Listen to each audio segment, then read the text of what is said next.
Assalamualaikum warahmatullahi wabarakatuh. Sejak tahun 2008, pemerintah mengupayakan pengelolaan pertanian berkelanjutan melalui program-program sekolah lapang pertanian terpadu, sekolah lapang pengendalian hama penyakit, bantuan berorientasi organik, memberikan subsidi pupuk organik, dan juga pengembangan kawasan rumah pangan lestari. Dalam pelaksanaannya, pemerintah mendorong pengelolaan, perubahan perilaku, peningkatan pendapatan, penguatan kelembagaan, serta memberikan penghargaan kepada petani yang mampu melaksanakan pengelolaan pertaniannya secara berkelanjutan. Pada tingkat petani juga melaksanakan penanaman refugia untuk mencegah serangan hama penyakit, menggunakan lampu penarik hama untuk menghindari pestisida berbahaya, juga menggunakan pestisida nabati, melakukan pergiliran tanaman, dan juga menggunakan benih tahan penyakit dan juga tahan terhadap dampak lingkungan.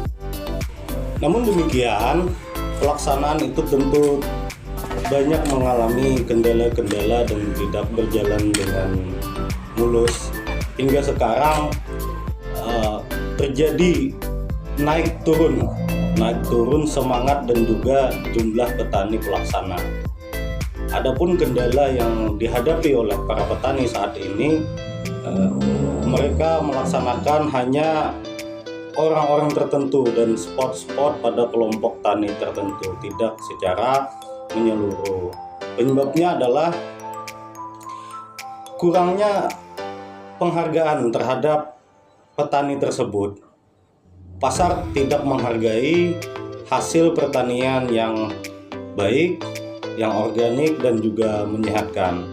Pasar lebih memilih kepada tanaman yang terlihat bagus dan juga terlihat menarik di mata konsumen. Hal ini tentu menjatuhkan nilai daripada hasil pertanian organik. Terus juga dampak dari promosi produk-produk pestisida, produk-produk kimia ini sangat intens dan juga sangat kuat terhadap masyarakat, sehingga mengubah pola pikir masyarakat untuk menjadi ketergantungan terhadap bahan-bahan kimia tersebut. Dalam pelaksanaan penanaman pertanian secara berkelanjutan juga, ini memakan waktu. Pengolahan tanah, pembersihan lahan, pengendalian hama penyakit, pertumbuhan tanaman itu sendiri dan memerlukan waktu yang lebih panjang. Harga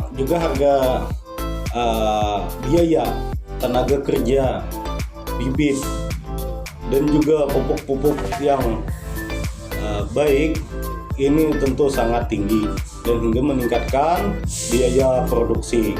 Hal ini tidak sebanding dengan hasil yang didapat.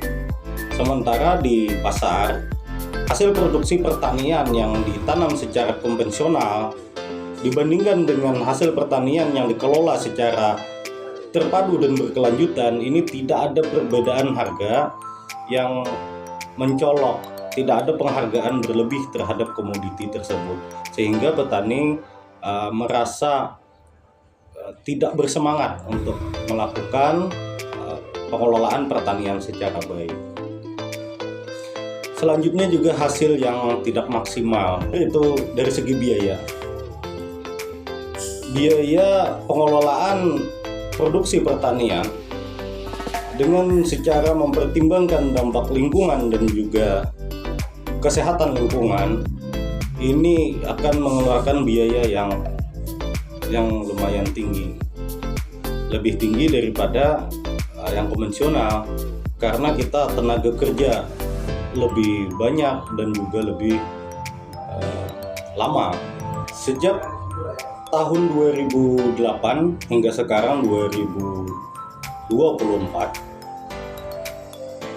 hasil yang kami peroleh dari upaya untuk menyadarkan masyarakat terhadap pengelolaan pertanian yang bijaksana, tentu kami mengamati perkembangan tersebut.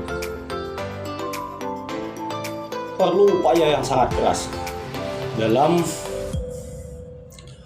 meyakinkan masyarakat, dan juga perlu usaha yang lebih untuk meningkatkan kesadaran masyarakat terhadap pengelolaan pertanian berkelanjutan. Jadi sejak tahun 2008 kemarin hingga sekarang hanya 5% hingga 10% petani yang melaksanakan pengelolaan pertanian berkelanjutan. Saat ini yang terjadi di wilayah Kabupaten Tabalong dan juga Kabupaten Hulu Sungai Tengah, tahapan yang sudah dilaksanakan oleh para petani ialah mereka sudah menggunakan pupuk organik dari hewan. Mereka juga menggunakan pembenahan tanah. Mereka juga menggunakan musuh alami dan juga pengendalian secara alami terhadap hama dan penyakit. Penggunaan pestisida tidak melebihi takaran, namun itu hanya diterapkan oleh beberapa petani saja. Hal ini jika terus dibiarkan, maka pertanian di tempat kita akan terus menurun. Adapun upaya kami hingga sekarang masih terus berlangsung, dan kami akan terus mengupayakan agar pertanian di tempat kita menjadi lebih baik.